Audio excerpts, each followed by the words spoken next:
Local bodies వచ్చేసరికి బీజేపీకి గ్రామ స్థాయిలో పట్టు లేదండి. గ్రామ స్థాయిలో ఎందుకు పట్టు లేదంటే మనం చూసినట్లయితే బీజేపీ అనేది ఎప్పుడు కూడా మోడీ గారి ఆశీర్వాదంతోనే సీట్లు అనేది గెలవడం జరుగుతుంది. ఎందుకంటే సింపుల్ లాజిక్ చెప్పొచ్చు, 52 స్థానాల్లో డిపాజిట్ కోల్పోయింది అసెంబ్లీలో. అదే 52 స్థానాల అసెంబ్లీ స్థానాల్లో వాళ్ళు ఫస్ట్ ప్లేస్ లో ఉన్నారు. సో సింపుల్, అంటే డిపాజిట్లు కోల్పోయిన అంటే అప్రాక్సిమేట్ గా నెంబర్ చెప్తున్నాను, బిలో 60 అంటే 50 to 60 మధ్యలో అసెంబ్లీ స్థానాలలో డిపాజిట్ కోల్పోయింది. ఎక్కడ అసెంబ్లీ స్థానాల్లో. పార్లమెంట్ కి వచ్చేసరికి 60 ప్లేసులలో నంబర్ 1 ర్యాంక్ వచ్చింది.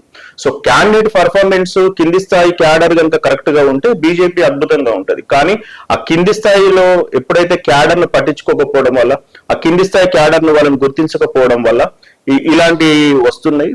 కాబట్టి మనం బండి సంజయ్ గారు ఓడిపోయింది చూసినాం, అరవింద్ గారు ఓడిపోయింది చూసినాం, తర్వాత ఈటల రాజేందర్ గారు 2 ప్లేస్ లో ఓడిపోయింది చూసినాం.